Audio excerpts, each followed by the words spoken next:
find that lately I enjoy hanging out with people of value, people that have something beneficial for me and I have something beneficial for them in the way of a really good conversation or a workout or some sort of intellectual value we're able to give one another.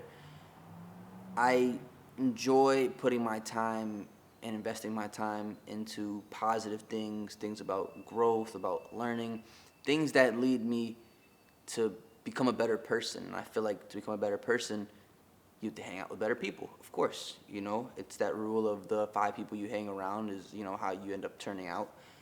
And I really do despise spending time with people who have the wrong intentions in life. Not to say people that are like that are not good people or that they're bad people, but I find that they're what I like to call chill people. And chill people are nice. They're nice for the most part, and they're cool to hang around, not really problematic, funny, right? But with chill people, they are less motivated and not inspired, and they lack discipline, and they would rather do things that decrease who they are than increase. I find that, the term chill people are people that like to go out and get drunk or get high, or people that want to play video games for long periods of time. And these are short-term pleasures, things that distract you for a short amount of time, that make you feel good in the moment, and you end up regretting usually after. I don't remember a time where I played video games for 3 to 4 hours and afterwards felt, wow, I'm really glad I played that game for the last 4 hours, you know? As the same for any other type of activity that is a short-term pleasure activity. And something that I've never regretted was the positive disciplinary things. I've never regretted a workout. I've never regretted reading. I've never regretted praying or going to church. And so if you spend your time doing all the things that you don't regret doing, you find life feels a lot more fulfilling and more substantial. So for me, hanging out with chill people, it doesn't feel completely negative. It feels relaxed. It feels comforting. But in being relaxed and comforting, you get bored, and boredom stems into that depression area. When you are bored and have nothing to do, that is when you are the most overthinking. That is when you are the most unbusy. That is when you are the most stuck in your thoughts, I would really say. And so for me, I like to hang out with those, like I said, those substantial, high-value mindset people, because people like that are always up to something. There's always a new idea, a business plan, a workout, maybe a Bible study, right? And a lot of people would say that's boring, man. You live a boring life. That's not fun. Where's your fun? And I find fun in these activities because I get to grow as a person and teach more to other people. That's one thing about being like a drinker or a smoker or a big video game guy, or maybe another hobby that is really just temporarily filling, is that what are you giving out into the world? What are you changing? What are you doing that's different, right? And when I hang out with people that kind of make my mind run a little more, kind of challenge me, that's when I'm the sharpest, the best on my toes.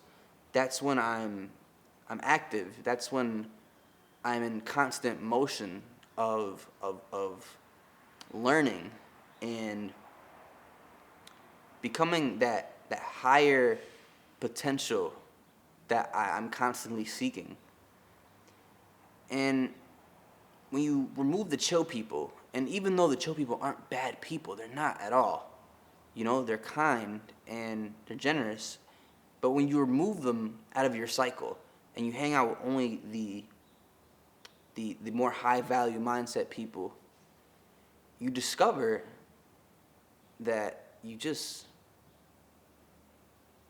don't have similarities with the chill people anymore. I have people in my life that will talk to me about certain things or tell me certain things, and I can't relate with them. I can't build that connection, that bond about something that I'm just not familiarized with. I'm not familiarized with doing lazy things. I'm not familiarized with laying in bed all day. I'm not familiarized with binge watching TV shows anymore. Of course, we all had a time, or I had a time at least, where I was big on watching shows and movies and playing games, right? But that time is over. One of my favorite quotes in the Bible is that when I became a man, I put down or put away childish things.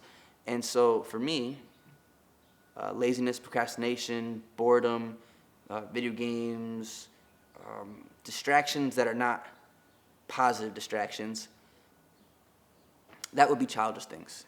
When you are a man or when you are an adult per se, you have to do difficult things in order to grow. You have to work hard, diligently. You have to become the best possible version of yourself and you have to set a positive role model for the ones that are coming up after you, kids, brothers, sisters, cousins.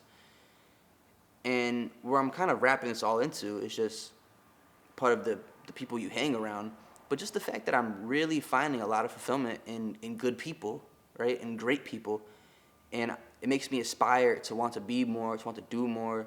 It challenges myself, and so that makes me push that upon my viewers, the people that watch what I make, to really look who you're hanging around and make a change. Hang out with people that you know are going to push you. One thing that people get kind of scared or afraid to hang out with people that they know are going to push them. When I first started going to the gym, I was going with these people who used to live in my neighborhood. I would pick them up and we would go to the gym. And I had first just started, so I was a rookie, and I was gym intimidation type person where I was kind of nervous, all the people and all the weights clanging, the grunting, it all just kind of like set me back a little bit. And the people I was going with, they were strong. They were already in their year and a half gym period, so they would what you would be called a gym bro. And so basically, it bothered me, and I would go to the gym with them, and they would push me, and I didn't like being pushed because it was painful, and it was difficult, and it was hard to do, and that drew me away, right? Because I was like, no, I want to hang out with these guys. These guys, we could play in video games, we could sit down and relax, we could eat snacks, But what it really meant was that the people that I was going to the gym with cared for me more, right? And I wouldn't say that it meant people that I was around when I was doing lazier things cared for me way less, but clearly one group wanted to push me, whereas one group didn't. And it's not their responsibility to push me. It's myself. It's all on me. Always self-accountability, of course. It's my complete fault if I don't push myself, right? But it does help to have that positive peer pressure when someone's like, no, Nate, do 3 more reps. You can push yourself harder, push past the pain. Whereas another individual might say, hey man, like, let's go get some McDonald's. Like, that's not cool,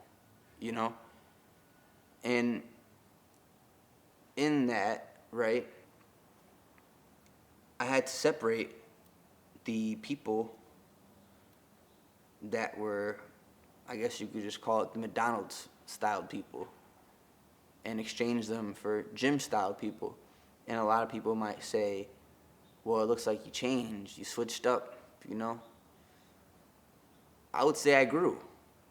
And I wanted more. And I think taking that into accountability is the most important thing. So yeah.